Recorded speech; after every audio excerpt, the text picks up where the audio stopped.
హరే కృష్ణ. అందరికీ నమస్కారం. మనం ఉపదేశామృతం నుంచి కొన్ని అమృత బిందువులు తీసుకుంటున్నాం కదా. ఈరోజు తృతీయ బిందువు, దీని గురించి తెలుసుకుందాం.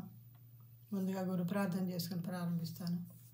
నమో విష్ణుపాదాయ కృష్ణపస్తాయ పుతలే శ్రీమతే జయపతాక స్వామినితి నామనే నమాచార్య పదాయ నితాయి కృపపదాయనే గౌరగధాధామ దయా నగర గ్రామతారనే నమో విష్ణుపాదాయ కృష్ణపస్తాయ పుతలే శ్రీమతి భక్తివేదాంత స్వామిని నామనే నమస్తే సారస్వతే దేవే గౌరవాణి ప్రచారిణే నిర్విశేష శూన్యవాది పాశ్చాత్య తీస్తాను నమో మహావదన్యాయ కృష్ణ ప్రేమ ప్రదాయతే కృష్ణాయ కృష్ణ చైతన్యనామనే గౌరవతిష్టే నమ నమో బ్రహ్మణ్య దేవాయ గో బ్రాహ్మణేతాయ చ జగద్హితాయ కృష్ణాయ గోవిందాయ నమో నమ.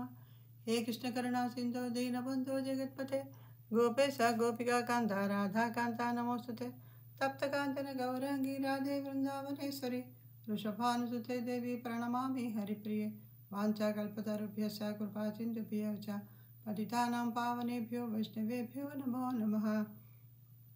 ओं नमो भगवते वासुदेवाय. ओं नमो भगवते वासुदेवाय. ओं नमो भगवते वासुदेवाय. मोकं करोति वाचालं पंगुं लङ्घयते गिरिं यत्कृपातमहं वन्दे श्रीगुरुं दीनतारिणं परमानन्दमाधवं श्रीचैतन्य ईश्वरं. जय जय श्रीचैतन्य जय नित्यानन्द जय अद्वैत चन्द्र जय गौरभक्तवृन्द. जय जय श्रीचैतन्य जय नित्यानन्द जय अद्वैत चन्द्र जय गौरभक्तवृन्द. जय जय श्री चैतन्य जय नित्यानंद जय अद्वैत चंद्र जय गौर भक्तवृंद. మా శిష్య గురువులందరికీ పేరు పేరు చుట్టిన పాదాభివందనాలు చేసుకుంటూ ప్రారంభిస్తున్నాము. ఉత్సాహ నిశ్చయ ధైర్యాత్ తత్తత్ కర్మ ప్రవర్తనాత్ సంగత్యాగ సతో వృద్ధే షడ్భిర్భక్తి ప్రసిద్ధ్యతి. మనం ముందు శ్లోకంలో ఏ పనులు చేస్తే మనం భక్తి నశిస్తుందో అంటే ఎలాంటి పనులు చేయకూడదో తెలుసుకున్నాము. ఇప్పుడు మనకి శుద్ధమైన భక్తియుక్త సేవ చేయడానికి ఎలాంటి అనుకూల లక్షణాలు ఉన్నాయో ఇక్కడ చెప్తున్నారు మనకి. శుద్ధమైన భక్తియుక్త సేవకు 6 అనుకూల లక్షణాలు కలవు. 1 ఉత్సాహంగా ఉండుట, 2 విశ్వాసముతో యత్నించుట, 3 సహనముతో ఉండుట, 4 నియమాలను అనుసరించి పనిచేయుట. శ్రవణం కీర్తనం విష్ణు స్మరణం, శ్రీకృష్ణుని గురించిన శ్రవణము కీర్తనము స్మరణము. 5 భక్తులు కాని వారి సాంగత్యమును త్యజించుట. 6 పూర్వాచార్యుల అడుగుజాడలను అనుసరించుట. ఈ 6 లక్షణాలు శుద్ధ భక్తియుక్త సేవకు సంపూర్ణ విజయమును తప్పక సమకూర్చును. భక్తిలో ముందుకు వెళ్ళాలంటే మనకి ఇవన్నీ అనుకూలంగా మనకి ఉంటాయని చెప్తున్నారు. భక్తియుక్త సేవ, ఇది శ్రీల ప్రభుపాదుల వ్యాఖ్యానం. భక్తియుక్త సేవ మానసిక కల్పన విషయం కానీ కాల్పనిక పారవశ్యం కానీ కాదు. మనం ఎప్పుడైతే భక్తిలోకి వెళ్ళామో అప్పుడు తెలుస్తుంది ఇవన్నీ కబుర్లు కాదు వీళ్ళు చెప్పేవన్నీను అని. ఎందుకంటే ఎవరైనా చెప్పేటప్పుడు మనకి నిజంగా అంత అనుభూతి అవి ఉంటాయా అనిపిస్తుంది భక్తిలో. కానీ మనం ఎప్పుడైతే భక్తిలోకి ప్రవేశించామో దేవాదేవుడి గురించి తెలుసుకున్నామో ఆయన్నే ధ్యానించడం మొదలుపెట్టామో అప్పుడు మనకి కూడా అది అనుభూతం అవుతుంది.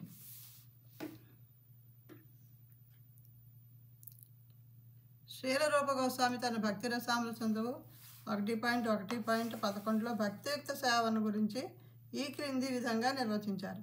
అన్యాభిలాషిత శూన్యం జ్ఞాన కర్మాద్యనావృతం అనుకూలేన కృష్ణానుశీలనం భక్తిరుత్తమ. దేవాది దేవుడైన శ్రీకృష్ణుని పట్ల ఉత్తమ భక్తికి లేక అనన్య భక్తిగా అనుకూలమైన పద్ధతిలో భక్తియుక్త సేవ చేయటం. ఈ భక్తియుక్త సేవ ఎట్టి ఇతర ఉద్దేశాలు లేకుండా ఉండాలి. కామ్యకర్మలతోనూ నిర్విశేష జ్ఞానంతోనూ మరియు ఇతర ఎట్టి స్వార్థాపేక్షతోనూ కలిసి ఉండకూడదు. మన కోసం స్వార్థంగా ఆలోచించకుండా మనం కృష్ణుడిని సంతోషించేలా చెయ్యాలి, ఆయనకి సంతోషాన్ని కలిగించాలి అనేదాలనే తప్ప మనం ఏ విధమైన క్రియలు చేయకూడదు అని చెప్తున్నారు ఇక్కడ. భక్తి ఒక విధమైన అభ్యాసం. అభ్యాసం అనగానే మనం ఒక రకమైన కార్యకలాపాన్ని సూచించాల్సి ఉంటుంది. కొందరు కపట యోగులు బోధిస్తున్నట్టు ఆధ్యాత్మిక తత్వాన్ని అభ్యసించడం అంటే సోమరితనంతో ధ్యానం చేస్తూ కూర్చోవడం కాదు. సోమరితనంతో కూడిన ధ్యానం భక్తియుక్త సేవ గురించి తెలియని వారికి మంచిది అనిపించవచ్చు. ఈ కారణం వల్లనే అది మనలను పెడదారిన పట్టించే భౌతిక కార్యకలాపాలను నిర్వహించడానికి ఉపయోగపడే ఒక మార్గంగా నిర్దేశించబడుతుంది. ఎక్కువసేపు అనవసరమైన ప్రసంగాలతో కాలం వృధా చేసుకోకుండా ఉండడం కోసం ఈ ధ్యానం అవి మనకి ఉపయోగిస్తాయి. కానీ మనం ఎప్పుడు కూడా ఆ దేవుడి మీద దృష్టి పెట్టి మనం ధ్యానం చేసుకుంటే అది మనకి మన అంతరాత్మగా ఉన్న కృష్ణ మనని భక్తి మార్గంలో ముందుగా నడిపిస్తారు. ధ్యానం అంటే తాత్కాలికంగానైనా అర్ధరహిత కార్యకలాపాలను నిలిపేయమని అర్థం. భక్తియుక్త సేవ అర్ధరహితాలైన భౌతిక కార్యకలాపాలను నిరోధించడమే కాకుండా మానవుని అర్థవంతమైన భక్తియుక్త సేవా కార్యక్రమాల్లో నెలకొల్పుతుంది. మనం ఎప్పుడైతే భక్తిలోకి వచ్చామో అది మనం ఏ పనికిరాని పనులు చేయకుండా అన్నీ కూడా భగవంతుడి సేవ కోసమే, భగవంతుడి సేవ చేయాలి, భగవంతుడికి పూలు తేవాలి, భగవంతుడి గురించి నలుగురికి చెప్పాలి, ఇంక ఇదే ధోరణితో మనం ఆలోచించడం మొదలు పెడతాం అన్నమాట. ప్రహ్లాదుడు భాగవతం 7వ స్కందం 5వ అధ్యాయం 23వ శ్లోకంలో ఇలా ఉపదేశిస్తున్నాడు. శ్రవణం కీర్తనం విష్ణో స్మరణం పాదసేవనం అర్చనం వందనం దాస్యం సఖ్యం ఆత్మనివేదనం. ఇవన్నీ కూడా భక్తియుక్త సేవలో నవ విధానాలు, అంటే 9 పద్ధతులు అన్నమాట. మొదటిది శ్రవణం, వినడం. వినడంతో ఎందుకు మొదలుపెట్టారంటే మనం దేవాదేవుడి గురించి తెలుసుకోవాలి, గురువుల ద్వారా వినాలి, అలాగే భక్తుల ద్వారా వినాలి, భక్తుల సాంగత్యంలో ఉంటూ ఈ దేవాదేవుడి లీలలో చర్చించుకుంటూ ఉండాలి. ఆ శ్రవణం ద్వారానే మనకి అంతరాత్మగా ఉన్న కృష్ణ పరమాత్ముడి గురించి తెలుసుకోగలుగుతాము.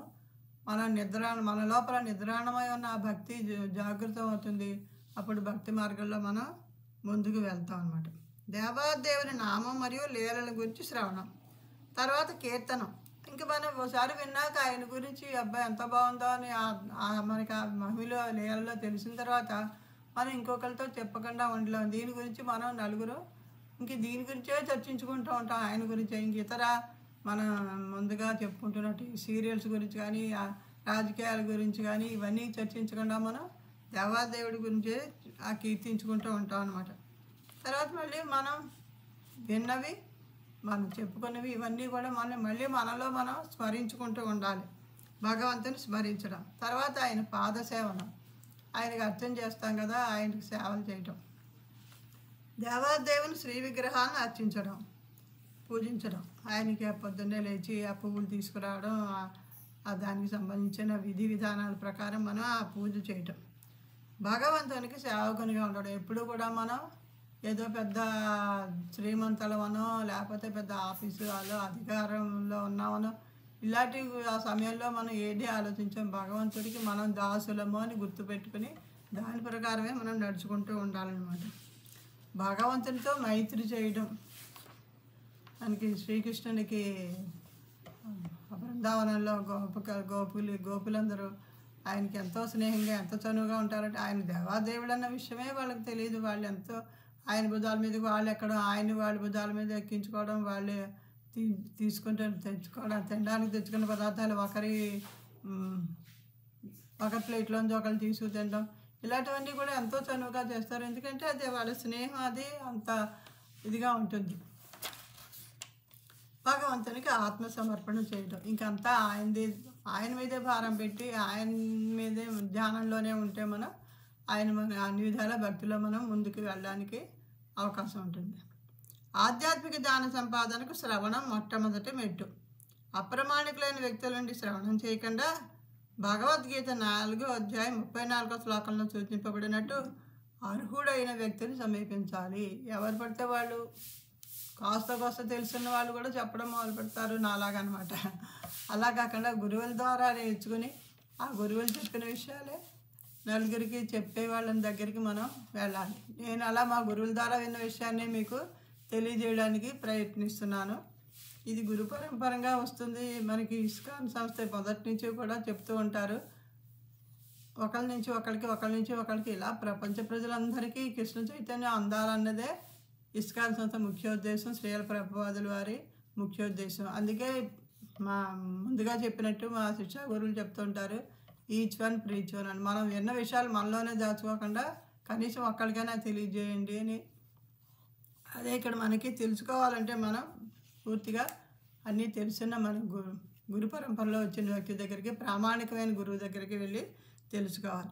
ఇక్కడ ఈ శ్లోకంలో చెప్తారు, తద్విద్య ప్రణిపాతేన పరిప్రశ్నేన సేవయ ఉపదేశంతి తే జ్ఞానం జ్ఞానిన తత్వదర్శిన. మనం తెలుసుకోవాలి భగవంతుడి గురించి అన్న దారంలో వెళ్ళాలి తప్ప ఏదో ఒకటి విసిగించే ప్రశ్నలు వేసి వితండవాదం చేసి అలాంటి పరిస్థితి మాత్రం మనం చేయకూడదు. ఆధ్యాత్మిక ఆచారాన్ని సమీపించి సత్యమును ఎరగొట్ట కొరకై యత్నింపము. వినయపూర్వకముగా ప్రశ్నించి అతనికి సేవ చేయము. ఆత్మదర్శులు తత్వమును దర్శించిన వారొకరిచే నీకు జ్ఞానమును ఉపదేశించరు. అది వారు అన్నీ తెలుసుకుని ఉంటారు కాబట్టి అది మనకి వాళ్ళకి తీసుకున్న జ్ఞానానికి మనకు అందిస్తారు వాళ్ళు. అంతే, వాళ్ళకి ఎప్పుడు మనం వినయంతో ఉండి వాళ్ళ దగ్గర నుంచి వాళ్ళకి తెలిసిన విషయాలు మనం తెలుసుకోవడానికి ప్రయత్నించాలంట. మొండకోపనిషత్తులో కూడా తద్విజ్ఞానార్థం సా గురుమేవాభిగచ్చేత్. ఎవరైనా ఆధ్యాత్మిక శాస్త్రంను అవగాహన చేసుకున్నట్టుకు ప్రామాణికుడైన ఆధ్యాత్మిక ఆచారాన్ని తప్పక సమీపించాలి అని నిర్దేశించింది. ఈ విధంగా దివ్యమైన రహస్య జ్ఞానాన్ని వినయపూర్వకంగా గ్రహించే విధానం అనేది కేవలం మానసిక కల్పనపై ఆధారపడి ఉండదు. ఈ విషయమై శ్రీ చైతన్య మహాప్రభు శ్రీ రూప గోస్వామికి ఇలా తెలియజేశారు. మానసిక కల్పన అంటే అది మనకి శాస్త్రాల్లో ఉన్నది, మనకి గురువులు చెప్తారు. అలా కాకుండా మనం ఏదేదో ఊహించుకుంటే తప్పుదారిలో వెళ్తాం తప్ప మనం సరైన దారిలో వెళ్ళాం. ఈ చైతన్య మహాప్రభు ఏం చెప్పారంటే, బ్రహ్మాండ భ్రమితే కోన్ భాగ్యవాన్ జీవ్ గురు కృష్ణ ప్రసాదే పాయ్ భక్తిలత బీజ్. బ్రహ్మ సృష్టిలో పరిభ్రమిస్తూ అదృష్టవంతుడెవరో ఒకడు భక్తిలతా బీజాన్ని పొందవచ్చును. ఇదంతా ఆధ్యాత్మిక ఆచార్యుని మరియు శ్రీకృష్ణుని అనుగ్రహంచే కలుగుతుంది. ఆ శ్రీకృష్ణుని అనుగ్రహం ఉంటేనే మనకి సరైన గురువు దొరుకుతారు. అప్పుడు మన భక్తులు మనలో ఉన్న భక్తి వృద్ధి అవుతుంది. ఇది శ్రీ చైతన్య చరితామృతం మధ్యలీల 19వ అధ్యాయం 151 శ్లోకంలో చెప్పబడింది. స్వభావం చేత ఆనందమయులు అయిన జీవులకు భౌతిక ప్రపంచం అనేది బంధన స్థలం లాంటిది. పరిమిత సౌఖ్యంతో కూడిన ఈ ప్రపంచ బంధనం నుండి వారు విముక్తులు కావాలని వాంఛిస్తారు. కానీ ముక్తి విధానం ఎలాగో తెలియక వారు ఒక రకమైన జీవితం నుండి మరొక రకమైన జీవితానికి పరిణామం చెందుతూ ఒక గ్రహం నుండి మరొక గ్రహానికి ప్రయాణం చేస్తూ ఉంటారు. ఈ విధంగా ప్రాణులు భౌతిక ప్రపంచంలో పరిభ్రమిస్తూ ఉంటారు. అదృష్టవశాత్తు ఎవరైనా వ్యక్తి ఒక శుద్ధ భక్తుని కలుసుకుని ఆయన నుండి వినయంగా శ్రవణం చేస్తే అతడు భక్తియుక్త సేవా మార్గాన్ని అనుసరించని ఆరంభిస్తాడు. మనకి ఇబ్బందులు పడుతున్నాము, దేని నుంచి బయటపడాలి అనుకుంటాం, కానీ సరైన మార్గం ఏదో మనకి తెలియదు. ఇది కాదు, అది కాదు, ఇది కాదు, అది కాదు అనుకుని అక్కడ కాదంటే అక్కడికి, ఇక్కడ కాదంటే అక్కడికి మనం తిరుగుతూ ఉంటాం. కానీ ఎప్పుడైతే మనం ప్రామాణికమైన శుద్ధ భక్తుల్ని కలుసుకున్నామో అప్పుడు వాళ్ళు చూపించిన మార్గంలో మనం ఆయన చెప్పింది శ్రద్ధగా వినయంగా వింటే ఆ భక్తి సేవా మార్గంలో ఎలా వెళ్ళాలో మనకి తెలుస్తుంది. శ్రద్ధావంతునికి అటువంటి అవకాశం లభిస్తుంది. మనకి ఎప్పుడైతే శ్రద్ధ ఉందో అప్పుడు కృష్ణుడే మనకి అంతరాత్మగా ఆయనే ఉన్నారు కదా, ఆయన మనకి సరైన గురువుని చూపిస్తారు, మార్గాన్ని చూపిస్తారు. అంతర్జాతీయ కృష్ణ చైతన్య సంఘం మానవులందరికీ అలాంటి అవకాశాన్ని పెద్ద మొత్తంలో అందిస్తుంది. అదృష్టవశాత్తు ఎవరైనా భక్తియుక్త సేవలో నెలకొనుటకు ఈ అవకాశాన్ని వినియోగించుకున్నచో అతనికి వెంటనే ముక్తి మార్గం తెలుసుకుంటుంది. ఈ కృష్ణ చైతన్య సంఘాన్ని స్థాపించిందే అందరికీ, మానవులందరికీ ఈ భక్తి మార్గంలో తీసుకురావాలి, ఆయన అనుగ్రహం అందరూ పొందేలా చెయ్యాలి అనే ఉద్దేశంతో. భగవద్ధామాన్ని చేరుకునే ఈ అవకాశాన్ని ఎవరైనా అత్యంత ఉత్సాహంతో స్వీకరించాలి. మనం చెప్పుకున్నాం కదట మొదట ఇందులో శ్లోకంలో ఉత్సాహంగా ఉండాలి అని. ఉత్సాహం మనం తెలుసుకోవాలనే ఉత్సాహం ఉండాలి, భక్తులు ముందుకు వెళ్ళాలనే ఆశ ఉండాలి. అప్పుడు మనం ఉత్సాహం లేకుండా ఎవరూ విజయవంతులు కాలేరు. భౌతిక ప్రపంచంలో కూడా మామూలుగా కూడా మనం ఏదైనా వ్యాపారం చేయాలన్నా ఏదైనా మనకంటూ ఉత్సాహంగా ఉండి దాన్ని శ్రద్ధగా చేస్తేనే కదా మనం విజయం సాధిస్తాం. ఒక రంగంలో విజయం సాధించాలనుకునే విద్యార్థి అయినా, వర్తకుడైనా, కళాకారుడైనా మరి ఎవరైనా ఉత్సాహవంతులై ఉండాలి. అదేవిధంగా ప్రతి ఒక్కరూ కూడా భక్తియుక్త సేవ కొరకై ఉత్సాహంగా ఉండాలి. మన భక్తుల ముందుకెళ్ళాలంటే ఉత్సాహం ఉండాలి. అబ్బా ఇవాళ ఏం చేస్తానులే అనుకోకుండా ప్రతిరోజు తప్పనిసరిగా మనకు చెప్పిన నియమ నిబంధనలన్నీ పాటిస్తూ జపం చేయడం, సాంగత్యంలో ఉండి గురువులు చెప్పింది శ్రవణం చేయడం, అలాగే పుస్తక పఠనం చేయడం, ఇవన్నీ చేస్తూ ఉంటే మనం ముందుకు వెళ్తాం. ఉత్సాహం ఉంటే కార్యనిర్వహణ. కానీ ఈ కార్యం ఎవరి కోసం? ప్రతి ఒక్కరూ శ్రీకృష్ణుని కొరకే పని చేయాలనేది సమాధానం. కృష్ణార్థ అఖిల చేష్ట, అన్ని పనులు కృష్ణుని కోసమే. ఇది భక్తి రసామృత సింధువులో చెప్పబడింది. భక్తి యోగాలో పరిపూర్ణత్వాన్ని సాధించడం వరకు మానవుడు అన్ని దశల్లోనూ ఆధ్యాత్మిక ఆచార్య నిర్దేశాలను అనుసరించి భక్తియుక్త సేవను ఆచరించాలంటే అతడు తన పనులను పరిమితాలు సంకుచితాలు చేసుకోవాలని అర్థం కాదు. శ్రీకృష్ణుడు సర్వవ్యాపి, అందుచేత శ్రీకృష్ణుడితో సంబంధం లేకుండా స్వతంత్రంగా ఏదీ ఉండదు. భగవద్గీత 9వ అధ్యాయం 4వ శ్లోకంలో శ్రీకృష్ణుడు ఇలా చెప్తున్నాడు: మయా తతమిదం సర్వం జగదవ్యక్తమూర్తినా మస్తాని సర్వభూతాని నచాహంతేషు వస్థితః. సమస్త జగత్తు నా అవ్యక్త రూపమున నాచే ఆవరించబడి ఉన్నది. జీవులన్నీ నా యందు గలవు, కానీ నేను వారి యందు లేను. ప్రామాణికుడైన ఆధ్యాత్మిక ఆచార్య నిర్దేశాలను అనుసరించి ప్రతి ఒక్కరూ తమ సర్వస్వాన్ని శ్రీకృష్ణుని సేవకు అనుకూలంగా మలుచుకోవాలి. మనం చేసే ప్రతి పనుల్లోనూ ఆయన్ని తలుచుకుంటూ ఆయనకు అనుకూలంగా మనం ఉండాలి. మనకి ఇప్పుడు కూడా గురువుల ఆదేశాలను అనుసరించి ఇదంతా మనం చేస్తూ శ్రీకృష్ణునికి సేవ చేస్తున్నామనే ఉద్దేశంతో మనం ఇది చేయాలి. ఇప్పుడు శ్రీ ప్రభుపాదులు గారు ఆయన ఈ గ్రంథాలన్నీ అనువాదం చేసేటప్పుడు డిక్టాఫోను ఉపయోగించేవారట. అది ఆయన చెప్తారు. అది కనిపెట్టిన వాళ్ళు ఎవరో వాళ్ళ వ్యాపార ఉద్దేశాల కోసం కనిపెట్టి ఉండొచ్చు, కానీ మనం కృష్ణ చైతన్యానికి ఉపయోగిస్తున్నాం కదా అని చెప్పేసి. ఉదాహరణకు మనం ఇప్పుడు డిక్టాఫోన్ను ఉపయోగిస్తున్నాం. భౌతికవాది దీనిని వర్తకుల కొరకై భౌతిక విషయాన్ని రచించి రచయితల కొరకై ఉద్దేశించి ఈ యంత్రాన్ని కనిపెట్టాడు. నిజానికి అతడు దానిని భగవత్ సేవకు వినియోగించాలని ఎన్నడూ భావించి ఉండడు. ఆ కనిపెట్టిన వాడు ఇది భగవత్ సేవకు ఉపయోగించవచ్చు అని ఇప్పుడు అనుకుని ఉండడు. కానీ మనం ఈ యంత్రాన్ని కృష్ణ చైతన్యానికి సంబంధించిన వాంగ్మయాన్ని రచించుటకు ఉపయోగిస్తున్నాం. ఈ యంత్ర నిర్మాణం సంపూర్ణంగా శ్రీకృష్ణుని శక్తి ఆధీనంలో ఉంటుంది. ఏదైనా ఎవరైనా కొత్తది కనిపెట్టారన్నా ఏదైనా ఆ దేవదేవుడి అనుగ్రహం ఉంటేనే కదా జరుగుతుంది అంతా. ఈ సాధనంలోని అన్ని భాగాలు ఎలక్ట్రానిక్ పరికరాల వ్యాపారాలతో సహా భూమి, జలం, అగ్ని, వాయువు, ఆకాశం అనే పంచభూతాల వివిధ సంయోజనాల చేత అంతఃప్రక్రియల కలయిక చేత ఏర్పడినవే. ఈ మనకి నీరు, అగ్ని, ఇవన్నీ వాయువు కానీ ఆకాశంలోంచి మనకి రోజు ఊపిరి పీల్చుకుంటున్నాం అంటే అదంతా మనం ఎవరు సృష్టించింది కాదు కదా, అంతా భగవంతుడి సృష్టిలో ఉన్నాయి మన కోసం ఇవన్నీ. ఈ సంకీర్ణ యంత్రాన్ని నిర్మించుటకు తన మెదడు ఉపయోగించాడు. మరి ఆ మెదడులో పనిచేసే తెలివితేటలు ఆయన ఇచ్చినవే కదా, శ్రీకృష్ణ పరమాత్మ ఇచ్చినవే కదా. కనుకనే శ్రీకృష్ణుడు ఇలా చెప్తున్నాడు: మస్తాని సర్వభూతాని, సర్వం నా శక్తి పైననే ఆధారపడింది అని ఆయన భగవద్గీతలో స్పష్టంగా చెప్పారు. అది మనం అర్థం చేసుకోవాలి తప్ప మనకి అబ్బాయి ఇదంతా నా తెలివితేటలే, ఇదంతా నా బలమే అని ఎప్పుడు కూడా గర్వించకూడదు. ఈ విధంగా శ్రీకృష్ణుని శక్తికి ఆధీనం కాకుండా స్వతంత్రమైనది ఏదీ లేకపోవడం వల్ల సర్వం ఆయన సేవకే వినియోగించబడాలని భక్తుడు తెలుసుని ఉంటాడు. భక్తుడికి తెలుస్తూ ఉంటుంది ఇదంతా ఆయన ఇచ్చిందే కాబట్టి ఆయన సేవకే ఉపయోగించాలి అని చెప్పి. కృష్ణ చైతన్యంతో బుద్ధి కౌశలంతో చేసే ప్రయత్నానికే ఉత్సాహం అని పేరు. భక్తులు భగవంతుని సేవకే తమ సర్వస్వాన్ని వినియోగించుటకు సరైన విధానం తెలిసి ఉంటారు. నిర్బంధ కృష్ణ సంబంధి యుక్తం వైరాగ్యం ఉచ్యతే.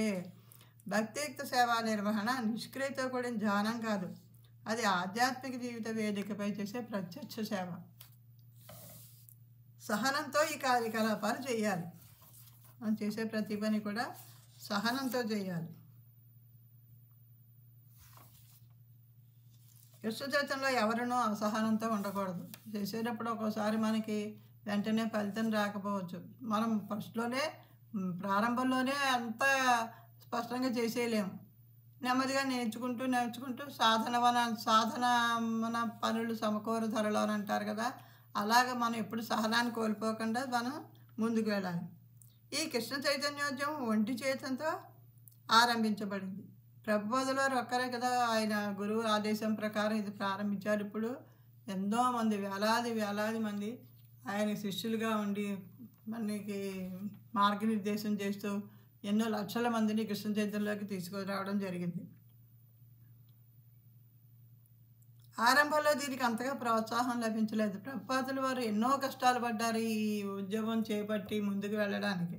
కానీ ఆయన సహనంతో ఉండి మనకి ముందుకు వెళ్ళారు కాబట్టే మనం ఈవేళ ఇంతమంది ఎన్నో లక్షల మంది కృష్ణ చైతన్యం గురించి తెలుసుకున్నాము, భక్తిలో ముందుకు వెళ్తున్నాము. కానీ మేము భక్తియుక్త సేవను సహనంతో కొనసాగించడం వల్ల ప్రజలు క్రమంగా ఈ ఉద్యమ ప్రాధాన్యతను గుర్తించి ఇప్పుడు ఎంతో ఆసక్తితో దీనిలో పాల్గొంటున్నారు. భక్తియుక్త సేవను నిర్వహించడంలో మానవుడు సహనాన్ని విడిచిపెట్టరాదు. అతడు ఆధ్యాత్మిక ఆచార్య నుండి ఆదేశాలను పొంది గురువు మరియు శ్రీకృష్ణుని అనుగ్రహంపై ఆధారపడి వాటిని సహనంతో కార్యరూపం దాల్చేటట్టు చేయాలి. ఎప్పుడు కూడా మనకి గురు కృప, కృష్ణుని కరుణ రెండూ కూడా మనకి ఉండాలి. గురువు సలహాలు తీసుకుంటూ మనం ముందుకు సాగాలి. కృష్ణుడు అప్పుడు మనకి ఆయన గురువుని ఎప్పుడు నిర్లక్ష్యం చేస్తే కృష్ణుని కరుణ మన మీద ఉండదు. గురువు మరియు శ్రీకృష్ణుని అనుగ్రహంపై ఆధారపడి వాటిని సహనంతో కార్యరూపం దాల్చేటట్టు చేయాలి. కృష్ణ చైతన్యపు కార్యక్రమాలను సక్రమంగా నిర్వహించుటకు సహనం మరియు విశ్వాసం అవసరం. అదేవిధంగా భక్తియుక్త సేవలో శరణాగతి అనగా దృఢబుద్ధితో ఉండాలి. అవశ్యరకిపే కృష్ణ, శ్రీకృష్ణుడు తనను తప్పక రక్షించి భక్తియుక్త సేవా నిర్వహణలో విజయం సాధించుటకు తోడ్పడను భక్తుడు భావించను. ఇదే విశ్వాసం అంటారు. మనం ఎప్పుడు కూడా అప్పుడు చేయగలమో లేదో అని అనుకోకూడదు. కృష్ణుడు మనతోడు ఉన్నాడు, మన ముందుకు నడిపిస్తాడు, మనం తప్పకుండా విజయం సాధిస్తాము అని ఆ కృష్ణుడి మీద ఆయన్ని శరణాగతి చేసి ఆయన మీద నమ్మకంతో మనం ముందుకు వెళ్తే ఆయన తప్పకుండా మనకి విజయం చేకూరుస్తారు. ఇదివరకే వివరించినట్టు మానవుడు సోమరితనాన్ని విడిచి నియమ నిబంధనలు ఎంతో ఉత్సాహంగా పాటిస్తున్నారు. ఈ బద్ధకం అనేది ఉండకూడదు. సోమరితనం అనేది ఎప్పటికప్పుడు ఇవాళ ఏం చేస్తానులే అనుకోకుండా ప్రతిరోజు మనం ప్రతి క్షణం కంపల్సరీగా మనం చేయాల్సిన పనులన్నీ చేస్తూ ముందుకు వెళ్ళాలి. తత్తత్ కర్మ ప్రవర్తన, ఆ నియమ నిబంధనలు అవి కూడా మనం ఎప్పుడు వదిలేయకుండా ఏ రోజు బద్దకించకుండా మనం ముందుకు వెళ్ళాలి. నియమ నిబంధనలను నిర్లక్ష్యపరచడం వల్ల భక్తియుక్త సేవ నశిస్తుంది. ఈ కృష్ణ చైతన్యోద్యమంలో అక్రమ సంభోగం, మాంసభక్షణం, జోదం, మత్తు పదార్థాల సేవనం, ఇవి 4 నియమాలు. ఇవన్నీ కూడా విడిచిపెట్టాలి తప్పనిసరిగా అని చెప్తారు. ఈ 4 ప్రాథమిక నిబంధనలు పాటించుటకు భక్తుడు గొప్ప ఉత్సాహవంతుడై ఉండాలి. వాటిలో ఏ ఒక్కదాన్ని అనుసరించడం నిర్లక్ష్యపరిచినా అతని అభివృద్ధి కుంటుపడుతుంది. ఎప్పుడు కూడా ఏ ఒక్కటి వాటికి ఏం పర్వాలేదని అనుకున్నామో ఆ భక్తి అక్కడితోటి ఇంకా దిగజారిపోతాం అన్నమాట. ఇంకా కనుకనే శ్రీల రూపగోస్వామి వైదీ భక్తి విధులను మానవుడు నిష్ఠతో అనుసరించాలని ఉపదేశించారు. ఈ 4 నిషేధాలతో పాటు కొన్ని విధులను అనగా నియమాన్ని చెప్పారు, ఏవి చేయకూడదో చెప్పారు, అలాగే మనం ఏం చేయాలో కూడా చెప్పారు.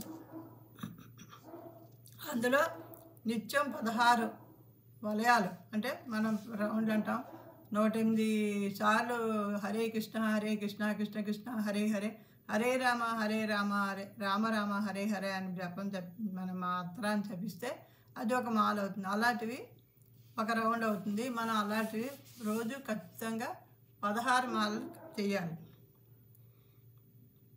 ఈ నియమాలను ఉత్సాహంతోనూ విశ్వాసంతోనూ నిర్వహించాలి. అదే తత్తత్ కర్మ ప్రవర్తన, వైవిధ్యంతో కూడిన భక్తియుక్త సేవ.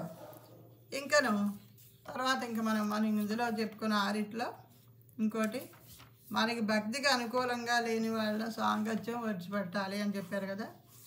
భక్తియుక్త సేవలో సాఫల్యాన్ని పొందుటకు మానవుడు అవాంఛిత వ్యక్తుల సాంగత్యాన్ని విడిచిపెట్టాలి. ఎవరైతే మన భక్తికి అడ్డం వస్తున్నారో మనం ఇదే పనా మీకు, ఇంకేం లేదా, ఇంక చక్కగా హాయిగా సరదాగా సినిమాలకు వెళ్ళొచ్చు కదా, షికార్లకు వెళ్ళొచ్చు కదా, జీవితాన్ని అనుభవించవచ్చు కదా అని చాలామంది చెప్తూ వెనక్కి లాగడానికి ప్రయత్నిస్తూ ఉంటారు. అలాంటి వాళ్ళ సాంగత్యం వదిలిపెట్టాలి. మనం భక్తిలో ముందుకెళ్ళడానికి ఎవరైతే ఆటంకం పడుతున్నారో అలాంటి వాళ్ళ సాంగత్యం మనం ఎప్పుడూ కూడా వాళ్ళ సాంగత్యంలో ఉండకూడదు.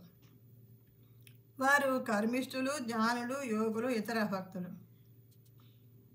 ఒకసారి ఒక గృహస్థ భక్తుడు వైష్ణవత్వానికి సంబంధించిన సాధారణ సిద్ధాంతాల గురించి, వైష్ణవుని కార్యకలాపాల గురించి శ్రీ చైతన్య మహాప్రభువుని ప్రశ్నించక వారు వెంటనే అసత్ సంగత్యాగ్ ఏ వైష్ణవాచార్ అంటే లౌకిక జనుల అభక్తుల సాంగత్యమును త్యజించే వ్యక్తియే వైష్ణవ ఆచరణ కలిగినట్టు వాడు. ఇంకా ఎప్పుడైతే మన సాంగత్యంలో ఉంటామో భక్తిలో ముందుకెళ్ళలేమో, నియమాలు పాటించలేం, లేదా వాళ్ళని వదిలిపెట్టిన వాళ్ళే వైష్ణవ భక్తులుగా ముందుకెళ్తారని శ్రీ చైతన్య మహాప్రభువు చెప్పారు.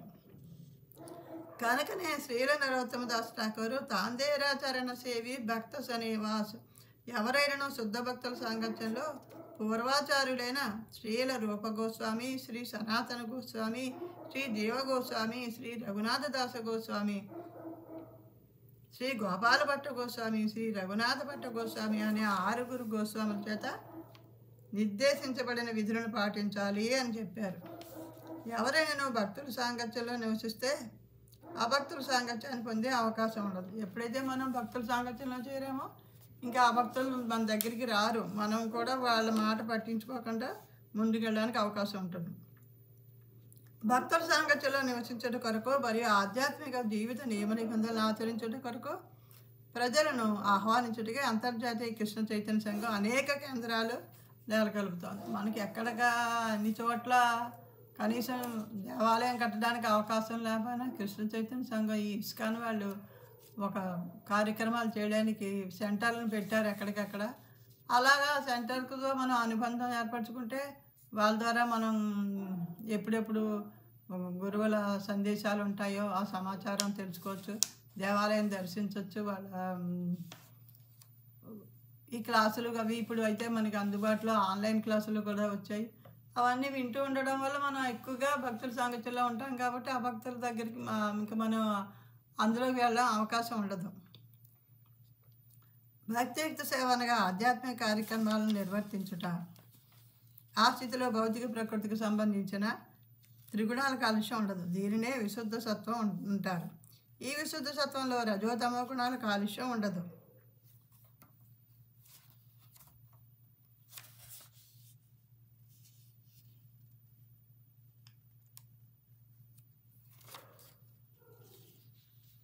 ఈ కృష్ణ చైతన్యోద్యమంలో ప్రతి ఒక్కరూ తెల్లవారుజామున 4 గంటలకు లేచి ప్రాతకాల మంగళహారతికి హాజరు కావాలి.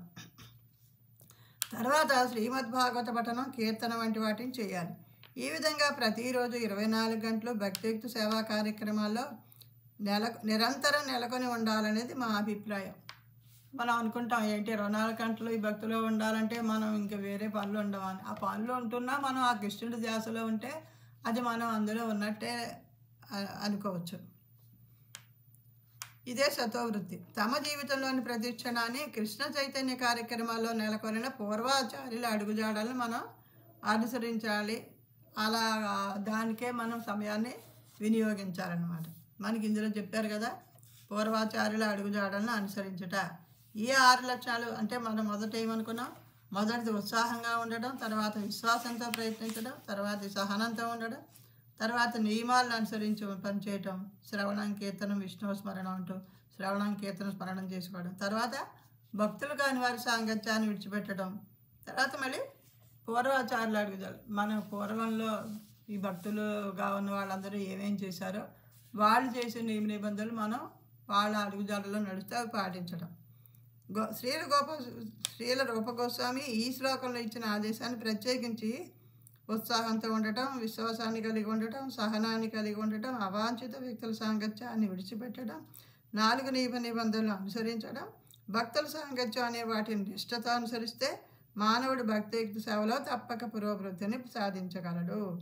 మనం ఎప్పుడైతే భక్తుల ముందుకెళ్ళాలనుకుంటామో ఈ 6 మనం అనుసరించాలి. ఈ సందర్భంలో శ్రీల భక్తి సిద్ధాంత సరస్వతి ఠాకూరు తాత్విక కల్పనలతో జ్ఞానాన్ని అలవర్చుకోవడం, కామ్య కర్మల అభివృద్ధి చేత భౌతిక సంపదలను ఆర్జించడం, యోగ సిద్ధులను వాంఛించడం, భౌతిక పరిపక్వతను వాంఛించడం మొదలైనవన్నీ భక్తియుక్త సేవకు వ్యతిరేకాలు.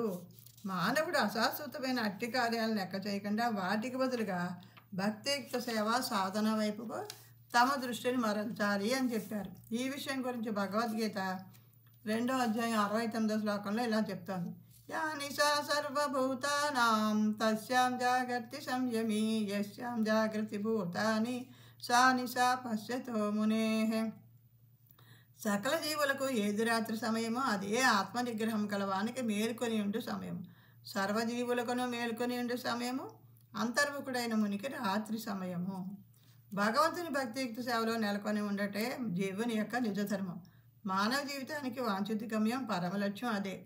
దీని గురించే కాకుండా భక్తియుక్త సేవ కంటే భిన్నమైన మనోకల్పనలు, కామ్యకర్మ లేక యోగ సాధన మొదలైనవి ఎప్పుడు శాశ్వత ఫలాన్ని అందించవు అని మానవుడు తెలుసుకోవాలి.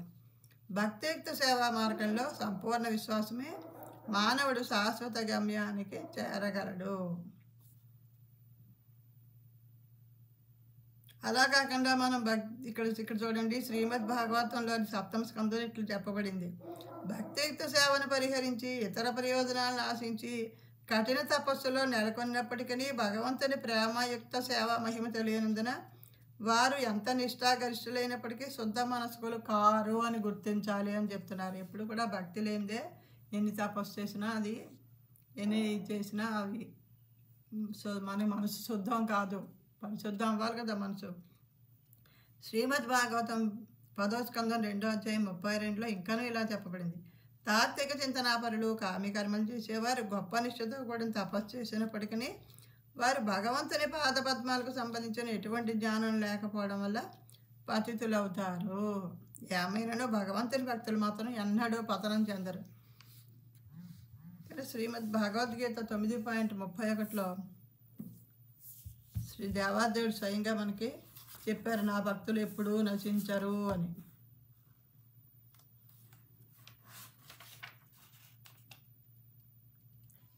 క్షిప్రం భవతి ధర్మాత్మ స్వస్థశాంతిం నిగచ్చతి కౌంతేయ ప్రతిజానీహి నమే భక్త ప్రణశ్యతి. అతడు శీఘ్రమే ధర్మాత్ముడై శాశ్వతమైన శాంతిని పొందుతాడు. ఓ కుంతీపుత్ర, నా భక్తుడు ఏనాడు నశించడని ధైర్యంగా ప్రకటించు అని శ్రీకృష్ణ పరమాత్మ అర్జునుడికి చెప్పారు. ఆయన ఎప్పుడైతే మనం ఆయన్ని ఆశ్రయించామో, ఎప్పుడైతే ఆయన భక్తిలో ఉన్నామో మనకి ఎలాంటి నాశనం ఉండదు, ఆయనే అన్నీ చూసుకుంటారు అన్న విశ్వాసం మనకి ఉండాలన్నమాట.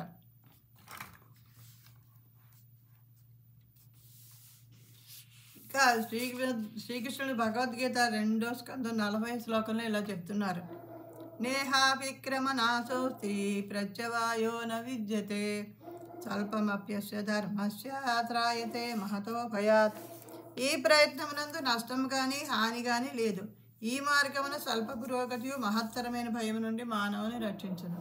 ఏదో కొంచెం మొదలెట్టి మనం ఒకసారి ఎప్పుడైనా ఆగిపోయినా కూడా దానివల్ల మనకి నష్టం ఏమి ఉండదు, మనకి అది ముందు జన్మలో కూడా ఉపయోగిస్తుంది అని చెప్తారు. భక్తి మార్గంలో ఎప్పుడైతే మనం ప్రవేశించామో, ఇక్కడ మనం ఎంత శాతం వరకు భక్తి చేసుకున్నామో అదే భక్తి మనకి వచ్చే జన్మలో కూడా భక్తులు ఇంట్లో పుట్టడమో అలాగా మనకి సేవ చేసుకునే అవకాశం లభించడమో జరిగి ఈ శాతం మన ఈవేళ ఈ జన్మలో 10% వరకు భక్తి చేస్తే వచ్చే జన్మలో 11% నుంచి ప్రారంభిస్తామని చెప్తారు. అదే ధనం అయితే మనం ఎన్ని కోట్లు కూడబెట్టినా మనం 1 పైసా కూడా తీసుకుని వెళ్ళలేమో. వచ్చే జన్మలో అది ఎవరి మన తర్వాత ఉన్నవాళ్ళు ఎవరో వాళ్ళు అనిపిస్తారు తప్ప మనకు అందులో 1 పైసా కూడా రాదు కదా. భక్తియుక్త సేవ శుద్ధమైనది, పరిపూర్ణమైనది అందున్న మానవుడు ఒక్కసారి దాన్ని ప్రారంభిస్తే దాని విజయం సాధించే వరకు అతడు దాని వైపుకే బలవంతంగా లాగబడతాడు. ఎప్పుడైతే మనం భక్తిలో ఉండడం మొదలుపెట్టామో మనకే దాని మీద రుచి పెరిగి అలా ముందుకు వెళ్తూనే ఉంటాం, కానీ వెనక్కి పడిపోము. దానికి మనం ముఖ్యంగా అవక్తుల సాంగత్యం తీసుకోకుండా వదిలేస్తే సరిపోతుంది.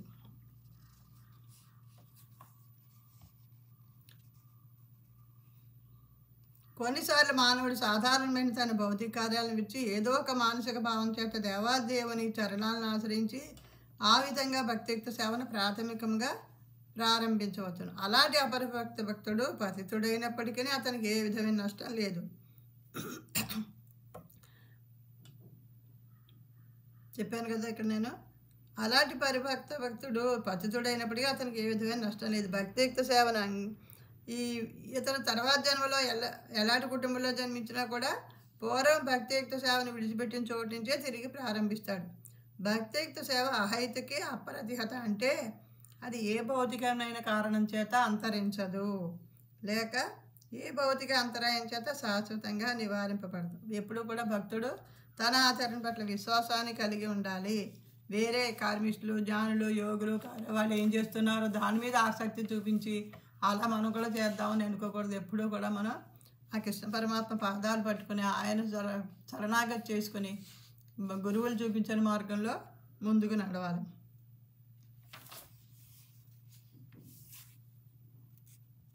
శ్రీమద్ భాగవతం 5వ స్కంధం 18వ అధ్యాయం 12లో తెలిపినట్టు దేవతల సద్గుణాలన్నీ శుద్ధ భక్తి సేవను శుద్ధ భక్తియుక్త సేవను అలవర్చుకున్న వారిలో క్రమంగా ప్రకటనమవుతుంది. ఎప్పుడైతే శుద్ధ భక్తిలో ఉన్నామో అలాంటి వాళ్ళలో దేవతల్లో ఉన్న మంచి లక్షణాల నుండి సహజంగానే అలా అమరుతాయట. ఈ భక్తుడు భౌతిక కార్యక్రమాల్లో ఆసక్తుడు కానందున భౌతికంగా కలుషితుడు కాడు. ఎప్పుడైతే భౌతిక కార్యాల పట్ల మనం ఆసక్తి లేకుండా ఉంటామో అప్పుడు మనకి కలుషితం అవ్వడం అనేది జరగదు. అతడు వెంటనే ఆధ్యాత్మిక స్థితిలో ప్రసిద్ధుడవుతాడు. ఏమైనాను ఎవరైనాను భౌతిక కార్యక్రమాల్లో పాల్గొనిన జ్ఞాని అయినా, యోగి అయినా, కర్మిష్ఠి అయినా, ఉదారుడైనా, జాతీయవాది అయినా ఎవరెవరైనా ఉత్తమ మహాత్ముని స్థితికి అందుకోలేడు. అతడు దురాత్ముడిగానో లేక సంకుచిత మనస్కుడిగానో నిలిచిపోతాడు. భగవద్గీత 9వ అధ్యాయం 13వ శ్లోకంలో ఇలా చెప్పబడింది: మహాత్మానస్తు మాం పార్థ దైవీం ప్రకృతిమాశ్రితాః భజంతనన్య మనసో జ్ఞాత్వా భూతాదిమవ్యయం. ఓ పార్థ, భ్రాంత చిత్తులు కానటువంటి మహాత్ములు మాత్రము దైవీ ప్రకృతిని ఆశ్రయించి ఉందురు. వారు నన్ను ఆదియును అవ్యయుడును అగు దేవాదేవునిగా నెరిగి ఉండటచే నా భక్తియుక్త సేవలో సంపూర్ణంగా నిమగ్నులై ఉంటారు. వీళ్ళు ఎప్పుడైతే ఇతర భ్రమల్లోకి వెళ్ళకుండా ఉంటారు, వీళ్ళు భక్తిలో ఉంటారు కాబట్టి, ఆయన పూర్తిగా తెలుసుకుని ఉంటారు కాబట్టి, ఆయనే ఆ దేవాదేవుడు, అన్నిటికీ మూలం ఆయనే అనే విషయం వాళ్ళు తెలుసుకుని ఉంటారు కాబట్టి ఆయన సేవలోనే ఉంటారు. భక్తులందరూ భగవంతుని అంతరంగ శక్తి రక్షణలో ఉంటారు కనుక వారి భక్తియుక్త సేవా మార్గం నుండి తొలగి కర్ముల, జ్ఞానుల లేదా యోగుల మార్గాలు అనుసరించకూడదు. దీనినే ఉత్సాహ, నిశ్చయధైర్య తత్తత్కర్మ ప్రవర్తన అన్నారు. భక్తియుక్త సేవకు సంబంధించిన నియమ నిబంధనలను సహనంతోనూ విశ్వాసంతోనూ నిర్వహించడం అని చెప్పబడింది. ఈ విధంగా ఎవరైనా ఆటంకం లేకుండా భక్తియుక్త సేవలో అభివృద్ధి సాధించవచ్చును. మనకి ఈ భక్తియుక్త సేవకు అనుకూలమైన లక్షణాలు మనం 6 చెప్పుకున్నాం. ఉత్సాహంగా ఉండటం ఒకటి, విశ్వాసంతో ప్రయత్నించడం ఒకటి, సహనంతో ఉండటం, నియమాలను అనుసరించి పనిచేయడం, అలాగే భక్తులు కాని వారి సాంగత్యంలో ఉండకుండా వదిలిపెట్టడం, పూర్వాచార్యుల అడుగుదారులను అనుసరించడం. ఈ 6 లక్షణాలు మనకి శుద్ధ భక్తియుక్త సేవకు సంపూర్ణ విజయాన్ని చేకూరుస్తాయి. మన భక్తుల ముందుకెళ్ళడానికి మన ప్రోత్సహిస్తాయన్నమాట. ఎప్పుడు కూడా ఈ 6 విషయాలు మనం గుర్తుపెట్టుకోవాలి. ఇది ఈనాటి మనకి అమృత బిందువు. ఈ వీడియోని ఇంతటితో ముగిస్తున్నాను. మరలా ఇంకొక వీడియోతో మీ ముందుకు వస్తాను. దీనిలో ఏమైనా నా వల్ల పొరపాట్లు జరుగుంటే క్షమించవలసిందిగా, అంటే ఇది మీకు చెప్పడంలో నేను ఏమైనా తడబడి ఉంటే క్షమించవలసిందిగా కోరుతున్నాను. వాంఛాకల్పతరుభ్యశ్చ కృపాసింధుభ్యో చ పతితానాం పావనేభ్యో వైష్ణవేభ్యో నమో నమః. హరే కృష్ణ కృష్ణ కృష్ణ హరే హరే, హరే రామ రామ రామ హరే హరే.